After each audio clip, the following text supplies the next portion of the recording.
Hello friends, I am Neetu. Welcome in my channel. आज मैं आपके सामने इस ग्रामर का एक टॉपिक लेके आई हूँ, वो है सब्जेक्ट एंड प्रेडिकेट। सब्जेक्ट और प्रेडिकेट एक ग्रामर का वो छोटा टॉपिक है, ज्यादा लेंथी टॉपिक नहीं है। ये थर्ड फोर्थ स्टैंडर्ड का टॉपिक है। इस टॉपिक में हम एक सेंटेंस के अंदर सब्जेक्ट और प्रेडिकेट को डिवाइड करना सीखेंगे। तो आज आप मेरी इस वीडियो से इस प्रॉब्लम को सॉल्व कर पाएंगे कि कैसे सब्जेक्ट और प्रेडिकेट को सेंटेंस में हमें फाइंड आउट करना है। तो friends, let's begin. Subject and predicate, subject and predicate को हम एक सेंटेंस में फाइंड आउट करते हैं। तो जब हम सेंटेंस में फाइंड आउट करते हैं तो इसके लिए हमारे पास एक सेंटेंस देखते हैं। हम सेंटेंस को हम सबसे पहले टू पार्ट्स में डिवाइड करेंगे। Sentence has a two parts, mean subject and predicate. Subject को हम दूसरा नाम दे देते हैं नेमिंग पार्ट और प्रेडिकेट को दे देते हैं telling part. Just as example है यहाँ पे, a monkey has a long tail. इसमें देखिए नेमिंग पार्ट कहाँ नजर आ रहा है। नेमिंग पार्ट है monkey, naming and left part is the long tail. Has a long tail is the telling part, it means it's a predicate. इसको भी और क्लियर करते हैं। सब्जेक्ट को क्लियर करते हैं कुछ और एग्जांपल से। सब्जेक्ट हमें बताता है व्हाट और हु के बारे में, सेंटेंस के जो बारे में हु या व्हाट के बारे में बताए वही हमारा सब्जेक्ट होता है। जस्ट एज एग्जांपल लेते हैं, monkey has a long tell. इस सेंटेंस में who has a long tell, जहाँ पे हमारा जवाब आ रहा है वो हमारा सब्जेक्ट बन जाता है। क्या आ रहा है जवाब? Monkey has a long tell में मंकी, किसकी लॉन्ग टेल है? मंकी की।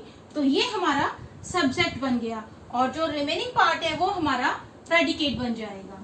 तो इट्स वेरी सिंपल कि हम इजीली फाइंड आउट कर पाते हैं हु और व्हाट से कि जहां पे हमारा इस बात का रिप्लाई आएगा वो हमारा सब्जेक्ट होता है।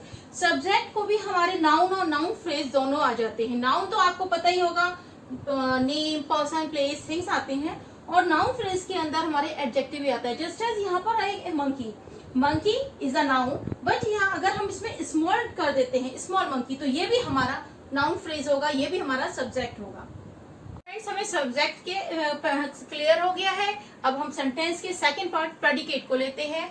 सब्जेक्ट का second part predicate. Predicate tell us what subject is doing. Means जब सेंटेंस में हम सब्जेक्ट फाइंड आउट कर लेते हैं तो हमारा प्रेडिकेट को फाइंड करना भी इजी हो लेता है। यह कह रहा है कि what the subject is telling, माने सब्जेक्ट क्या कह रहा है, सब्जेक्ट किसके बारे में है, is telling about.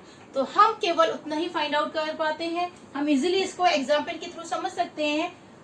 Let's take an example, a monkey has a long tail. इसमें हमने पहले ही फाइंड आउट करा था, a monkey is a subject. अब हमने जब सब्जेक्ट फाइंड आउट कर लिया है तो हमारा रिमेनिंग पार्ट जो रह गया है वो हमारा प्रेडिकेट है। प्रेडिकेट है ये, देखिए मंकी बता रहा है, मंकी के बारे में बता रहा है कि मंकी की एक लॉन्ग टेल है। वो उसको बताने रहा है, जो टेलिंग करेगा या डूइंग हो रहा है काम, वो हमारा प्रेडिकेट आता है। एक इंपॉर्टेंट बात है जिसको आप याद रखेंगे तो आपको प्रेडिकेट को फाइंड आउट करने में और हेल्प मिलेगी। ये शुरू होता है वर्ब के साथ, इट बिगिंस विद वर्ब। देखिए हमारा ये प्रेडिकेट था, प्रेडिकेट ये verb, has is a verb. Has जो है हमारी स्टार्ट हो रहा है प्रेडिकेट, इससे हम इजीली फाइंड आउट कर पाते हैं कि हमारा प्रेडिकेट है और ये हमारा वर्ब है। प्रेडिकेट की टॉपिक को कुछ एग्जाम्पल के थ्रू हेल्प से करेंगे जिससे हमारे को बिल्कुल क्लियर हो जाएगा कि सब्जेक्ट और प्रेडिकेट कैसे निकाला जाता है। सब्जेक्ट एंड प्रेडिकेट का टॉपिक हमारा क्लियर होता है, लेकिन अभी इसमें हमारे कुछ डाउट है, उसको हम कुछ एग्जाम्पल के थ्रू उसको क्लियर करेंगे। तो हम स्टार्ट करते हैं इसको एग्जाम्पल के थ्रू। फर्स्ट एग्जाम्पल है, Puja went to the park. अब आप इसमें सबसे पहले क्वेश्चन पुट अप करिए, who went to the park. Who went to the park का रिप्लाई हमारा आता है पूजा। तो पूजा हमारा बन गया सब्जेक्ट और रिमेनिंग पार्ट क्या रह गया? Went to the park, it's a predicate. It's very simple, subject is a Puja and went to the park is a predicate. तो यहाँ देख रहे होंगे हमारा जो प्रेडिकेट है वो स्टार्ट भी हमारा वेंट वर्ब से शुरू हो रहा है। तो हमारे को क्लियर हो रहा है एक ही बार में कि सब्जेक्ट और प्रेडिकेट को हम फाइंड आउट कर पा रहे हैं। अब हम लेते हैं दूसरा example, the two sisters were very cruel to her. अब इसमें हम पहले सब्जेक्ट फाइंड आउट करेंगे। सब्जेक्ट जब फाइंड आउट करते हैं तो हम देख रहे हैं कि यहाँ पर हमारा सिस्टर जो है वो हमारा नाउन दिखाई दे रहा है, बट यहाँ पे जो नाउन है वो केवल सिस्टर नहीं है, साथ में उसके द टू सिस्टर भी हमारा नाउन है। It's means it noun phrase.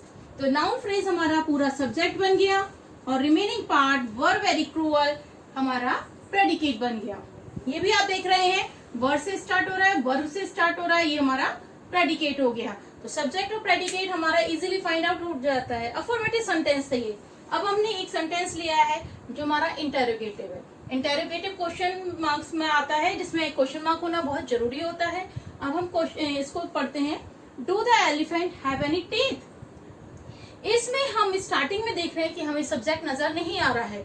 क्यों? क्योंकि सर जो इंटेरोगेटिव सेंटेंस होते हैं वो हमारे वर्ब से सेंटेंस शुरू होते हैं। यहाँ पूछ रहे डू, तो हमारा यहाँ सब्जेक्ट हम पुटअप करेंगे who have any teeth. Here is the answer is the elephants.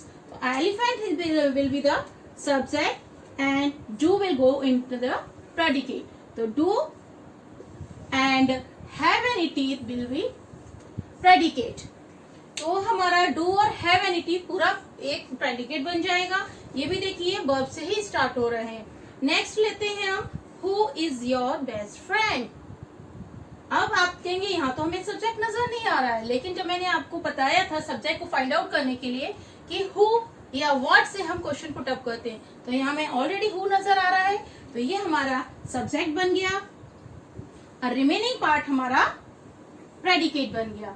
तो आपको इससे क्लियर दिख रहा होगा कि ये हमारा सब्जेक्ट और प्रेडिकेट फाइंड आउट करने में हमें बिल्कुल भी दिक्कत नहीं आ रही है, हम इजीली फाइंड आउट कर पाते हैं। बस थोड़ा सा हमें उस पर कंसंट्रेट करना है कि हमें सब्जेक्ट कैसे सब्जेक्ट फाइंड आउट करना, ये हमारा क्लियर हो जाता है।